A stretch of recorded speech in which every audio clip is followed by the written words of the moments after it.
Haley. I'm Liz's maid of honor and favorite sister. And I think we're off to a pretty good start here.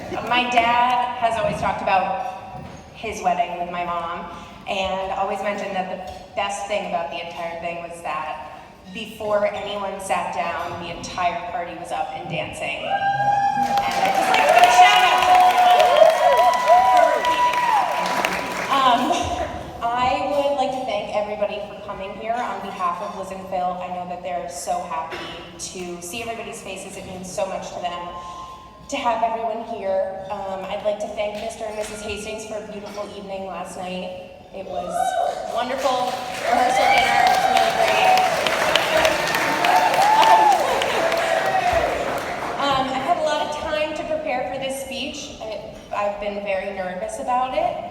I thought it was going to be the most stressful part of my day until the veil situation occurred. But we're moving past it. And then we did colors, and now I'm deaf, and then I tripped over one of those lights, and I'm blind, and so we can really go from here.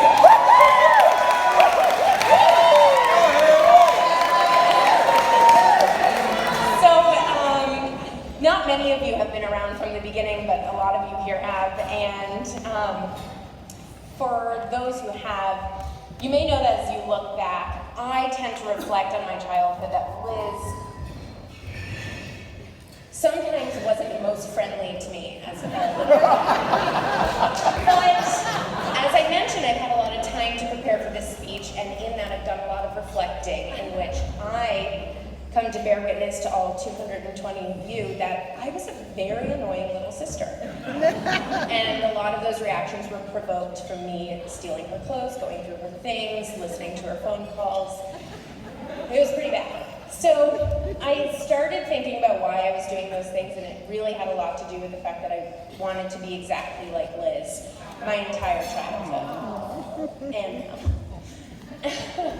And I wrote an original speech with a few examples of why I did, but then I said it was 20 minutes long and that's not appropriate. So I tailored it down, and I'm just going to tell one story because it happened here on this stage. When Liz was about 15 years old and I was 12, we had at the beach club, there's an event called the Follies, and all of the kids at the beach club put on a performance for all of the members. And everyone between the ages of 14 and 16 goes up on stage and they dance, and there's a director, and it's a whole thing.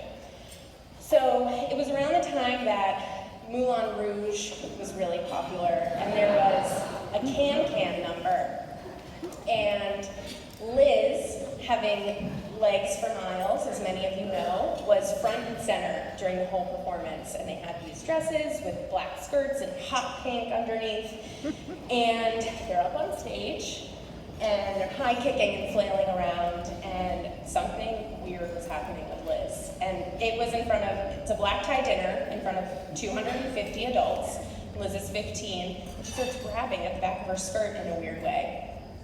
And a typical 15-year-old would kind of slink off to the side and let everybody else finish the number. But Liz stopped in the middle of the stage, dropped her pants to reveal hot pink bloomers down to her knees over her fishnets, and continued on the performance high-kicking and laughing with all of her friends and dancing the night away. And by the end of the number, the entire crowd was on their feet screaming for Liz. And I was 12 years old in the crowd in complete and utter awe of my sister and her confidence and how she was just taking everything in stride. And that's really my first memory of knowing that that was someone that I wanted to be just like. And she's been like that my whole life. And she's just drawn in these excellent people. And that brings me to Phil. The